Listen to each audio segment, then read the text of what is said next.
Muy buen día.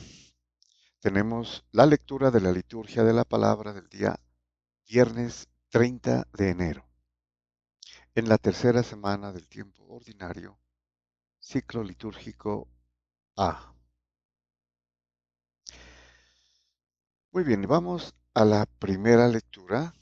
Continuamos con el segundo libro de Samuel, capítulo 11, versículos del 1 al 4, parte A, y del cuarto, parte C, al 10, parte A, y del 13 al 17.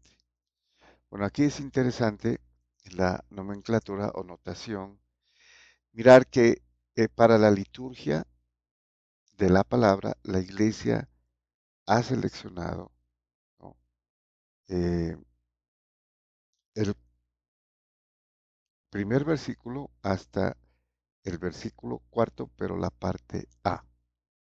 Es decir, que hay otras partes, ¿no? Mínimo tres, porque se salta la B y continúa con la C. Del cuarto versículo, parte C, al décimo, parte A. O sea que el décimo debe tener mínimo dos partes, A y B. Y como vemos, el versículo cuarto tiene al menos tres, ¿no? A, B y C. Bueno, solamente es una explicación, digamos, o una observación aparte de la nomenclatura, ¿no? Cuando se lee la Biblia, pues se lee completo.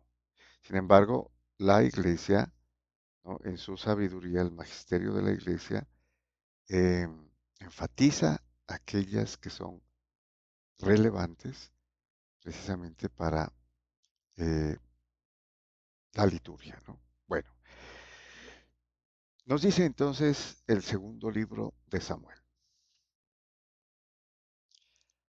A la vuelta de un año, en la época en que los reyes suelen ir a la guerra, David envió a Joab con sus servidores y todo Israel. Masacraron a los amonitas y sitiaron Rabá mientras David se quedó en Jerusalén. Bueno, Joab en este caso es el jefe de, de los ejércitos, del rey, y él tiene que estar en la lucha, ¿no? Tiene que eh, administrar o guiar, decidir todo sobre las batallas. Bueno, entonces cuando estaban en la guerra, los israelitas al mando de Joab, eh, David se había quedado en la ciudad de Jerusalén y continúa. Una tarde David se levantó de la cama y se puso a pasear por la terraza del palacio.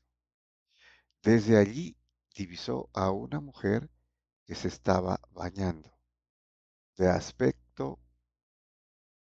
muy hermoso.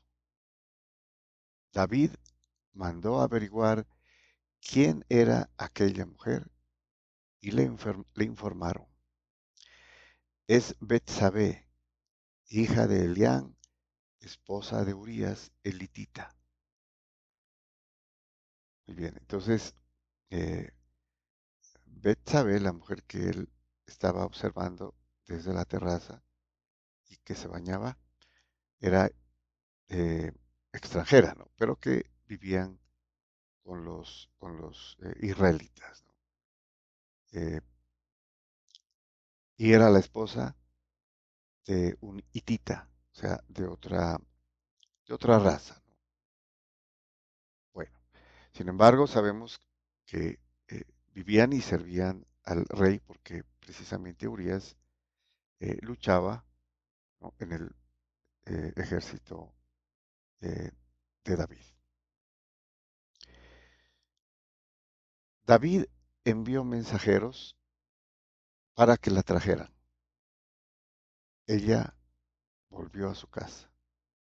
Bueno, aquí vamos a pecar de indiscreción Y a pesar de que sabemos qué pasó, ¿no?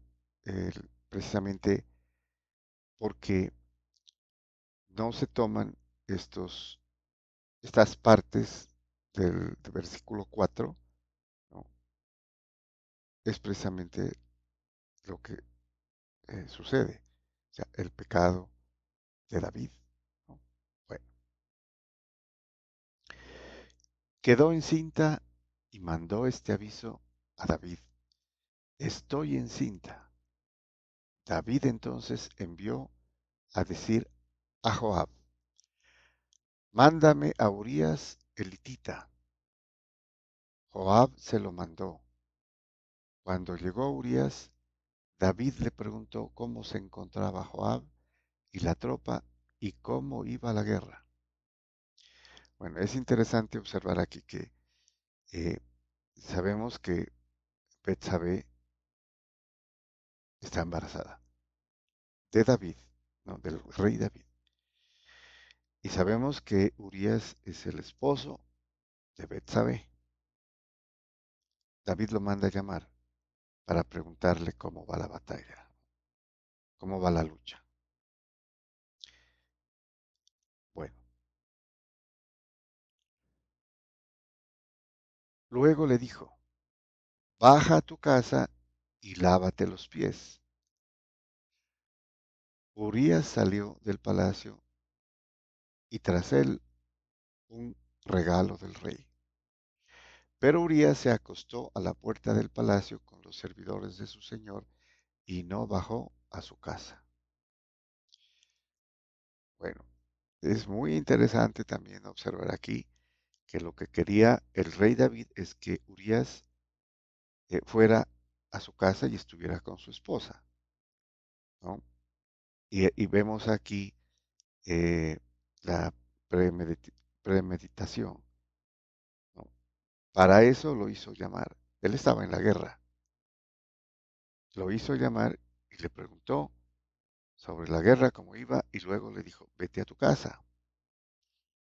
¿Y cuál era el propósito? El propósito es precisamente para que él esté con su esposa y que no se supiera del, del embarazo de Betsabé, porque si Urias iba a estar con su esposa, obviamente no se conocería, ¿no? El, sobre el adulterio de, de David con Betsabé. Pero Urias no fue a su casa, se quedó en el palacio. Informaron a David: Urias no ha bajado a su casa. David lo invitó a comer con él y le hizo beber hasta ponerlo ebrio. Urías salió por la tarde a acostarse en su lecho con los servidores del Señor, pero no bajó a su casa. Igualmente, ¿no? David insistió para que él fuera a su casa y estuviera con su esposa, ¿no? Y quedara en, digamos, no hubiera sospecha de que el hijo de Betsabé era del rey David. Pero Urías no bajó a su casa, no estuvo con su esposa. ¿Cuál es el siguiente paso del rey David al ver que esto no sucedió? A la mañana siguiente David escribió una carta a Joab que le mandó por Urías. O sea que mandó a Urías nuevamente a la batalla, donde estaba, luchando contra los amonitas. En la carta había escrito: pongan a Urías en primera línea, donde la batalla sea más encarnizada. Luego retírense de su lado para que lo hieran y muera. Bueno, entonces aquí ya lo lleva a otro pecado, ¿no? Más grave, el del homicidio, en vista de que no funcionó su estrategia de que eh, Urias estuviera con su esposa para que no se conociera que el niño que iban a nacer o el embarazo era de David con Betsabé. Entonces, prácticamente lo hace matar. Y esa es precisamente Ese es el contenido de la carta. Bueno,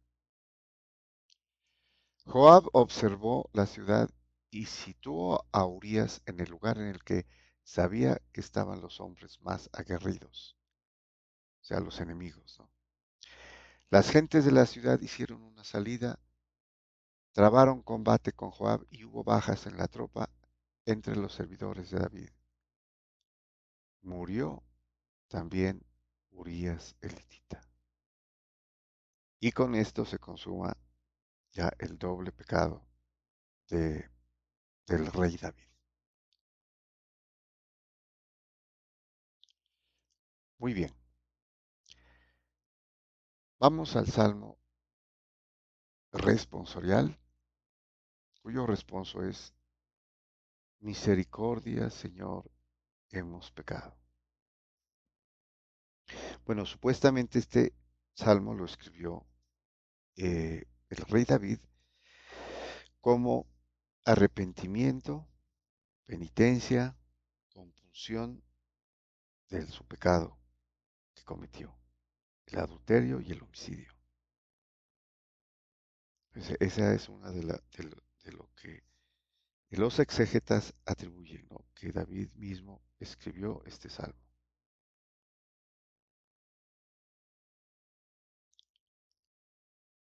Nos dice entonces el salmista, misericordia, Dios mío, por tu bondad, por tu inmensa compasión, borra mi culpa, lava del todo mi delito, limpia mi pecado.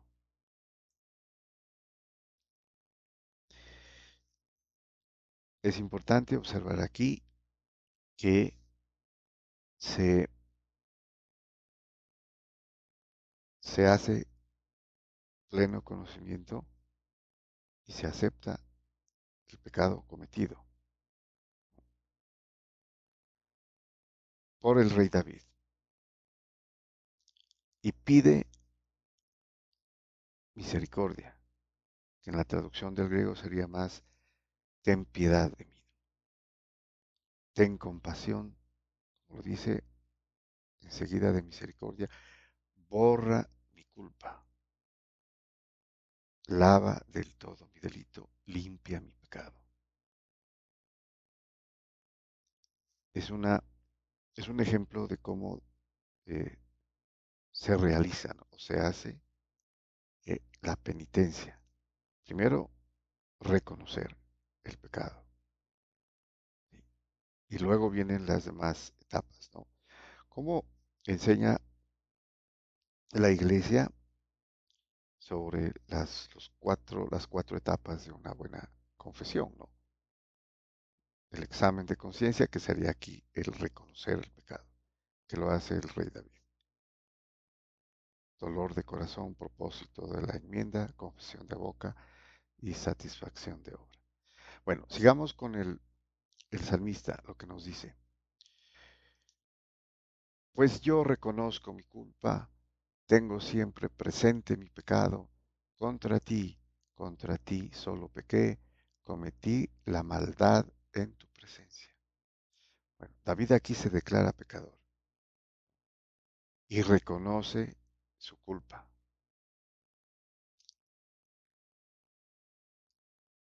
y reconoce que ha pecado contra él. Obviamente que el pecado también contra eh, su prójimo, ¿no? Sus prójimos, pero esencialmente contra Dios y su ley, que castiga el pecado del adulterio, la ley de Moisés estaba escrito, y el asesinato. Y aquí está el rey David reconociendo, contra ti solo pequé.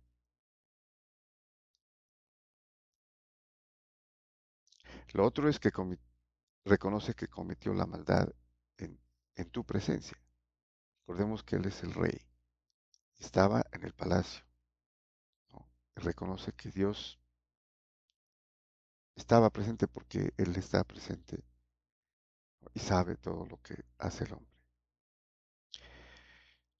Y continúa, en la sentencia tendrás razón, en el juicio resultarás inocente. Mira, en la culpa nací, pecador me concibió mi madre. Aquí está declarando que el Señor tendrá razón en su juicio. Nadie podrá contrariarle. Él tendrá razón, el juicio que dé, la sentencia. Y se reconoce también nuevamente pecador, ¿no? Podríamos decir que inclusive aquí está el comienzo en el Antiguo Testamento de el pecado original, ¿no?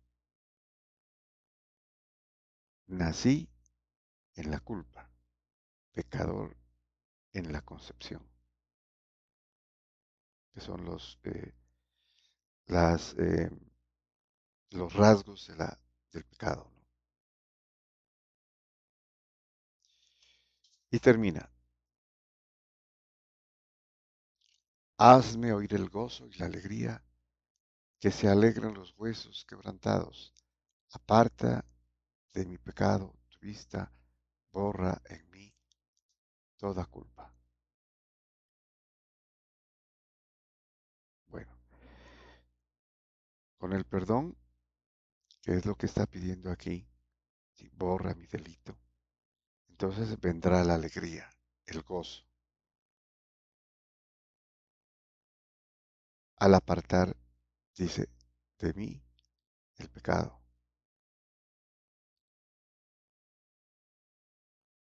Y vuelve nuevamente a estar en gracia, ¿no? Como lo conocemos. O sea, el perdón del pecado eh, tiene como consecuencia la gracia y el estar nuevamente con Dios. Bueno, esto desde el Antiguo Testamento, obviamente no. Lo estamos viendo aquí, que el rey David, el favorito de Dios, digámoslo así, ¿no? En quien le hizo la promesa de la descendencia del Mesías, ¿no? Y que él iba a construir eh, casa a David, en lugar de David construir una casa como, a Dios como eran sus planes, ¿no? El templo. Sin embargo, David pecó gravemente, ¿no? Pero asimismo pidió perdón profundamente. Muy bien, y pasamos al Evangelio. Continuamos con la lectura del Evangelio según San Marcos, capítulo cuarto, versículos del 26 al 34. Muy bien, nos dice entonces San Marcos. En aquel tiempo Jesús decía al gentío, el reino de Dios se parece a un hombre que echa semilla en la tierra.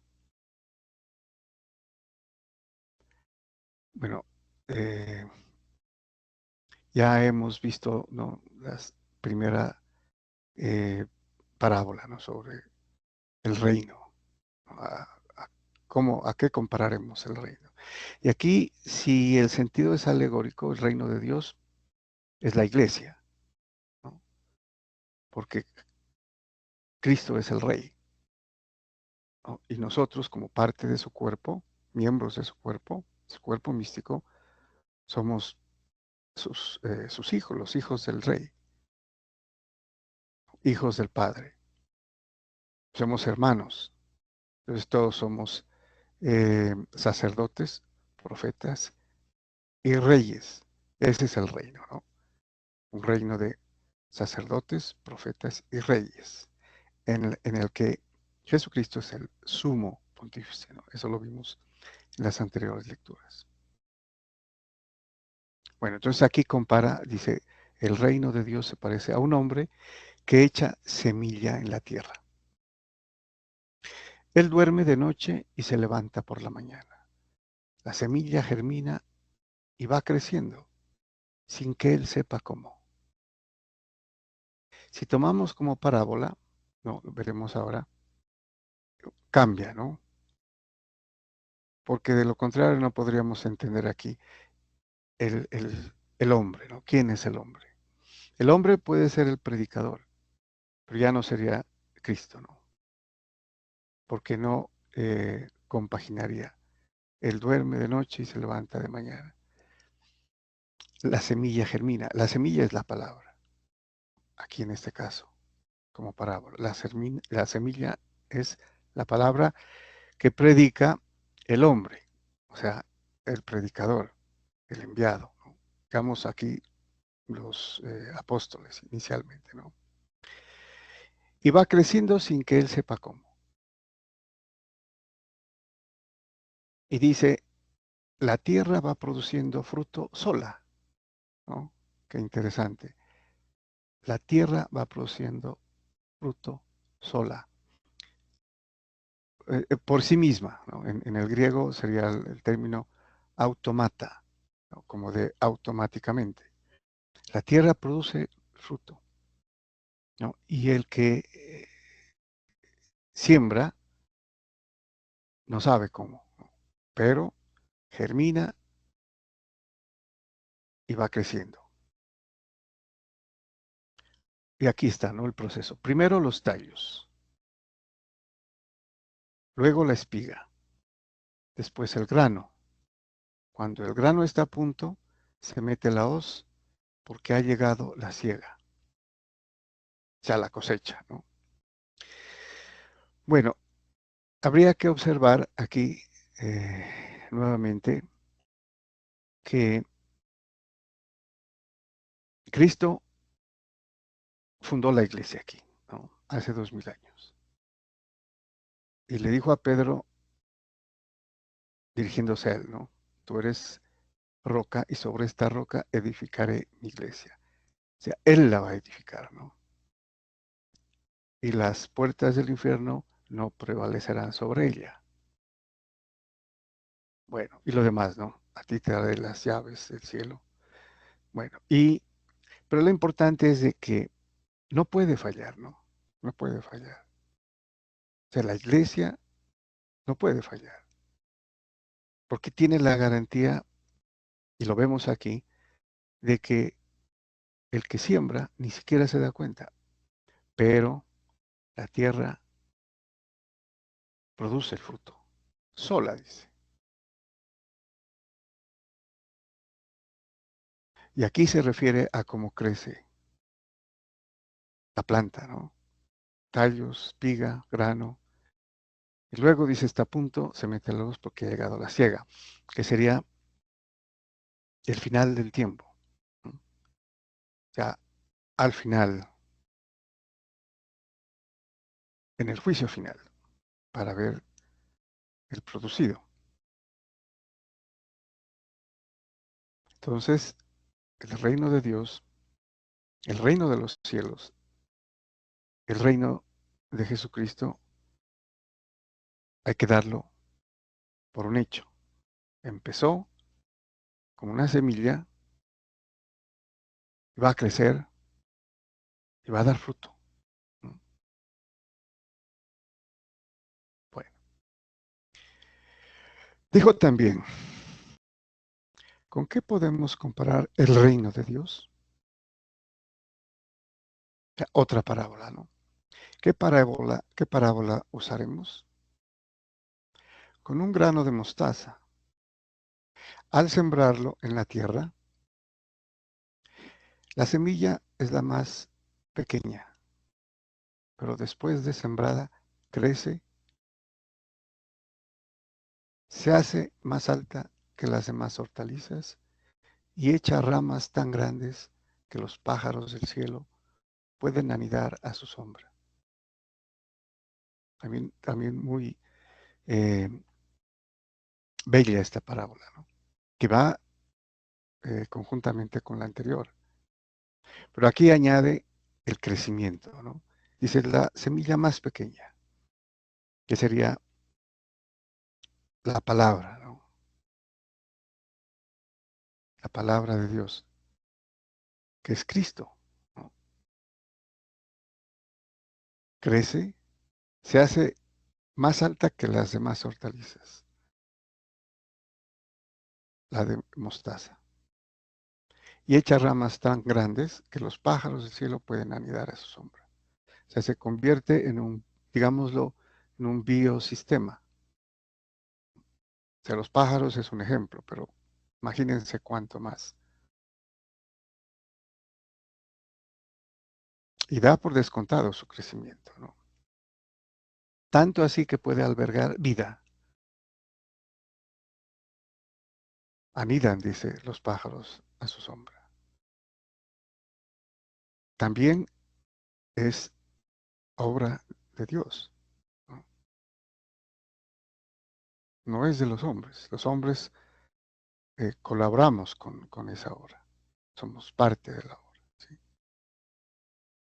Pero si es el Señor garantiza que es su iglesia y que Él la construye Él, ¿no? No le dijo a nadie, ve y construyeme una iglesia o unas iglesias. ¿No? Construiré mi iglesia, la de Él. Y por eso tenemos la garantía de que funciona. Ya tenemos la iglesia 2000 años. Ninguna institución en la historia de la humanidad, en los grandes imperios han durado. El que más, 400 años. La iglesia, 2000 años.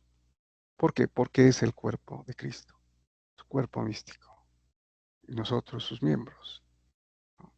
Y va creciendo. Empezó chiquita, digámoslo así,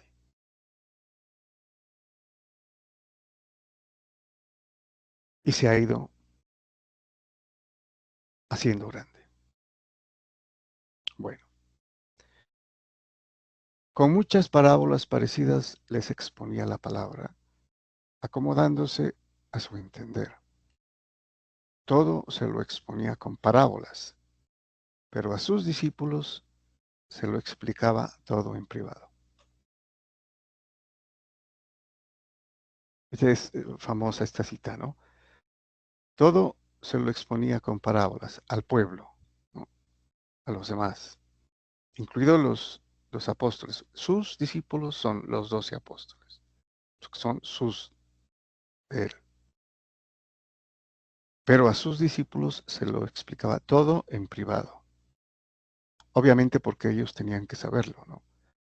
Entonces toda palabra, toda parábola eh, se los explicaba, como hizo con la parábola de la semilla, ¿no? Muy bien, muchas gracias y bendiciones.